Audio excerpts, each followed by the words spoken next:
buku Atomic Habit, Perubahan Kecil yang Memberikan Hasil Luar Biasa, karya James Clear. Atomic Habit adalah kebiasaan-kebiasaan kecil yang merupakan bagian dari sistem yang lebih besar. Perubahan kecil memiliki kekuatan yang jauh lebih bermakna dibandingkan perubahan besar yang terlihat. Kita sering mengabaikan perubahan-perubahan kecil karena terkesan tidak begitu penting. Namun, dalam rentang waktu panjang, kebiasaan kecil tersebut menentukan perbedaan antara siapa kamu sekarang dan siapa kamu nanti.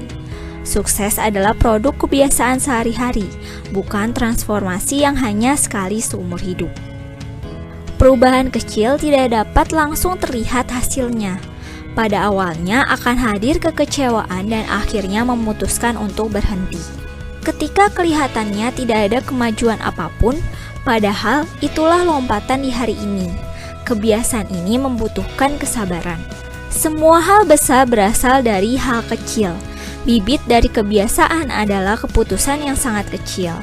Namun, keputusan itu diulang dan kebiasaan menjadi berakar dan tumbuh semakin kuat. Yang diperlukan untuk menetapkan kebiasaan kecil adalah sistem, bukan sasaran. Sasaran bicara tentang hasil yang ingin kita raih, sedangkan sistem adalah proses menuju hasil tersebut. Untuk mendapatkan hasil yang baik, berfokuslah pada sistem. Sasaran itu baik untuk menetapkan arah, tetapi sistem adalah yang terbaik untuk mendapatkan kemajuan. Mengubah kebiasaan menjadi sulit karena dua alasan. Pertama, kita berusaha mengubah sesuatu tetapi salah sasarannya. Dan kedua, kita berusaha mengubah kebiasaan dengan cara yang keliru. Banyak orang yang memulai proses perubahan kebiasaan dengan berfokus pada apa yang ingin mereka raih. Alternatifnya membangun kebiasaan berbasis identitas. Misalnya, kita berfokus ingin menjadi sosok seperti apa. Langkahnya, putuskan tipe orang yang kamu cita-citakan dan buktikan pada diri sendiri dengan kemenangan-kemenangan kecil. Ketika sudah berhasil memegang tipe orang yang kamu capai, kamu bisa mulai mengambil langkah-langkah kecil untuk memperkuat identitas yang dikehendaki. Aktivitas neurologis dalam otak menjadi tinggi ketika otak mengambil keputusan. Otak sibuk mempelajari rangkaian aksi yang paling efektif. Setiap kali kamu menghadapi masalah yang sama, otak mulai mengotomatiskan proses pemecahannya. Ketika kebiasaan terbentuk, tingkat aktivitas dalam otak berkurang. Pilihan yang awalnya memerlukan usaha, sekarang menjadi otomatis. Membangun kebiasaan dibagi menjadi 4 langkah.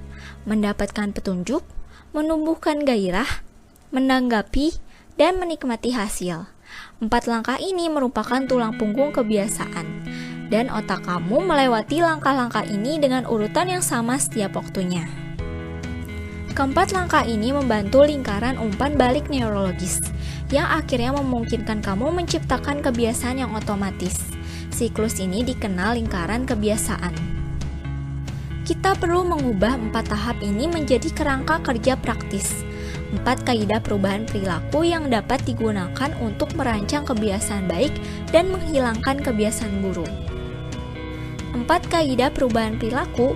Pertama, menjadikannya terlihat. Kedua, menjadikannya menarik. Ketiga, menjadikannya mudah. Dan keempat, menjadikannya memuaskan. Kaidah pertama, menjadikannya terlihat. Sebelum dapat dengan efektif membangun kebiasaan-kebiasaan baru, kita perlu mengatasi kebiasaan saat ini. Ketika suatu kebiasaan mengakar dalam hidup, kebanyakan akan muncul secara otomatis dalam alam bawah sadar. Salah satu tantangan terbesar kita dalam mengubah kebiasaan adalah mempertahankan kesadaran tentang apa yang sesungguhnya sedang kita lakukan. Orang yang membuat rencana spesifik untuk kapan dan di mana mereka akan melakukan suatu kebiasaan, lebih mungkin untuk terus melakukannya. Tidak ada perilaku yang berdiri sendiri. Setiap tindakan menjadi petunjuk yang memicu perilaku berikutnya. Salah satu cara terbaik untuk membangun kebiasaan baru adalah mengidentifikasi kebiasaan-kebiasaan yang sudah ada setiap harinya, lalu menumpuknya dengan kebiasaan baru. Satu cara untuk menemukan pemicu yang tepat bagi tumpukan kebiasaan adalah melalui daftar kebiasaan. Menumpuk kebiasaan paling berhasil ketika petunjuknya sangat spesifik dan bisa langsung dilakukan. Setiap kebiasaan dimulai dengan petunjuk, suatu perbandingan. Menciptakan petunjuk visual yang nyata dapat menarik perhatian kamu ke kebiasaan yang diinginkan. Petunjuk yang memicu kebiasaan dapat dimulai dengan sangat spesifik. Kebiasaan juga lebih mudah diubah di lingkungan yang baru. Konteksnya memudahkan kamu lepas dari pemicu-pemicu dan petunjuk tidak jelas yang mendorong kamu menjalani kebiasaan saat ini. Ketekunan, tekad, kemauan sangat penting untuk kesuksesan. Tapi cara meningkatkan kualitas bukan dengan menuntut kamu untuk menjadi orang yang lebih disiplin, tetapi menciptakan lingkungan yang lebih disiplin. Kaidah kedua, menjadikannya menarik. Tentang hukum kedua, tujuan kita adalah belajar cara menjadikan kebiasaan-kebiasaan kita tidak dapat ditolak. Kita meniru kebiasaan dari 3 kelompok berikut, yang akrab dengan kita, yang banyak, dan yang berkuasa. Pertama, meniru orang yang akrab. Keakraban memiliki pengaruh yang kuat pada perilaku kita. Secara aturan umum, makin akrab kita dengan seseorang, makin mungkin kita meniru beberapa kebiasaan mereka. Kita menyerap kualitas-kualitas dan kebiasaan-kebiasaan orang sekitar kita. Kedua, meniru orang banyak. Perilaku normal kelompok seringkali mengalahkan perilaku yang diinginkan oleh perorangan. Hampir selalu, kita lebih baik salah bersama kelompok daripada benar tapi sendirian. Pikiran manusia dibuat ingin sejalan dengan kebanyakan orang-orang yang lain. Ketiga, meniru orang yang lebih berkuasa. Kita tertarik meniru perilaku yang membuat kita dihormati, disepakati, dipuji, dan memiliki status. Jadi begitu berhasil menyesuaikan diri, kita mulai mencari cara untuk menonjolkan diri dibandingkan orang lain. Perilaku kita sangat bergantung pada bagaimana kita menafsirkan peristiwa yang terjadi pada diri kita. Kita dapat mengubah pola pikir, seperti mengubah kata, kamu bukan harus, melainkan kamu berkesempatan. Cukup dengan mengubah satu kata, kamu mengubah cara pandang kamu terhadap peristiwa-peristiwa yang sama. Kamu berubah dari memandang suatu perilaku sebagai beban menjadi sebagai kesempatan. Kita juga dapat memingkai ulang kebiasaan dengan lebih berfokus pada manfaat ketimbang kerugian, menjadi cara yang cepat dan mudah untuk memprogram ulang pikiran dan menjadikan kebiasaan terkesan lebih menarik. Kaidah ketiga, menjadikannya mudah. Bentuk pembelajaran paling efektif adalah berfokus pada action, bukan in motion. In motion membuat kamu merasa mudah mengerjakan sesuatu, padahal sesungguhnya kamu hanya bersiap untuk melakukan apa yang seharusnya kamu lakukan. Bila ingin menguasai kebiasaan, kuncinya adalah mulai dengan perulangan, bukan membayangkan kesempurnaan. Semakin sedikit energi yang diperlukan untuk suatu kebiasaan, semakin besar kemungkinan kebiasaan itu terlaksana. Penting sekali membuat kebiasaan menjadi lebih mudah, sehingga kamu akan melakukannya bahkan ketika sedang merasa tidak menyukainya. Untuk menghentikan kebiasaan menunda, gunakan aturan 2 menit. Ketika kamu mulai kebiasaan baru, kebiasaan itu harus dapat dilakukan dengan kurang dari 2 menit. Kamu akan mendapati bahwa hampir setiap kebiasaan dapat diubah menjadi versi 2 menit. Kebiasaan baru tidak harus terasa seperti tantangan. Aksi-aksi selanjutnya mungkin menyulitkan, tetapi 2 menit pertamanya haruslah mudah. Yang penting adalah menguasai kebiasaan memulai sesuatu. Kebiasaan harus ada dulu sebelum bisa disempurnakan. Jika aturan 2 menit terasa seperti paksaan, cobalah hal berikut. Lakukan selama 2 menit, lalu berhenti. Mulailah dengan menguasai 2 menit pertama versi kecil perilaku, lalu majulah ke tingkat menengah, dan ulangi prosesnya. Kita lebih mengulang perilaku ketika pengalaman yang kita rasakan memuaskan.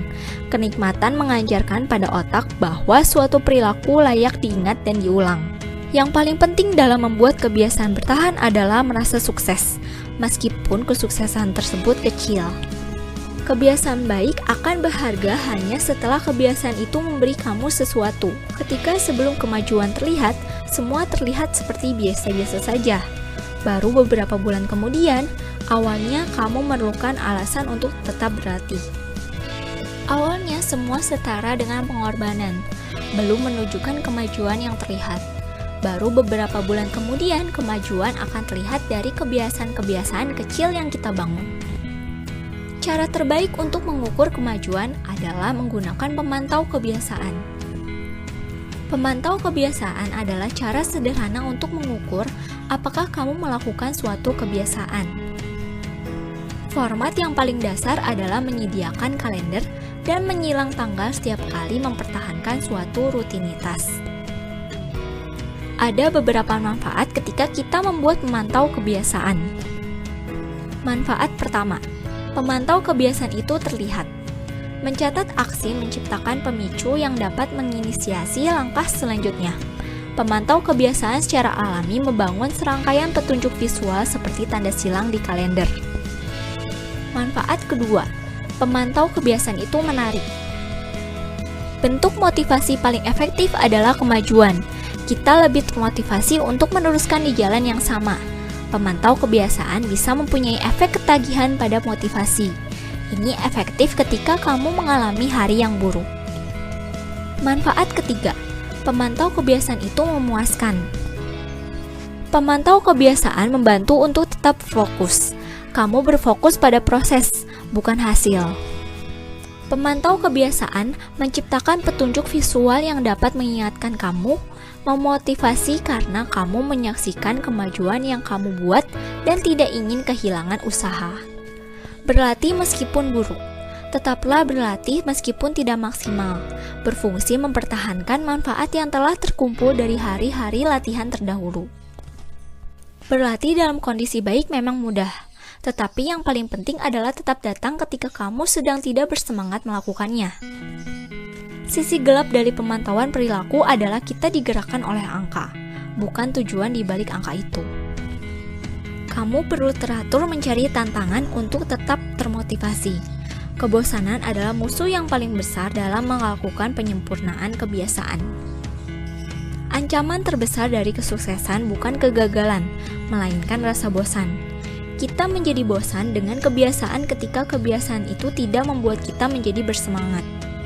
Satu-satunya cara untuk menjadi hebat adalah terus bersemangat ketika mengerjakan hal yang sama berulang-ulang. Kamu harus jatuh cinta pada kebosanan. Sisi positif kebiasaan adalah kita dapat melakukan sesuatu tanpa berpikir. Sisi negatif kebiasaan adalah kamu menjadi terbiasa melakukan sesuatu dengan cara tertentu dan berhenti memperhatikan kesalahan-kesalahan kecil. Walaupun kebiasaan-kebiasaan itu sangat berguna, yang kamu perlukan adalah cara untuk mempertahankan performa sepanjang waktu agar tetap bisa memperhalus dan memperbaikinya. Kamu harus menghindari jatuh ke jebakan rasa berpuas diri. Bagaimana solusinya? Yaitu membuat sistem untuk refleksi dan peninjauan ulang.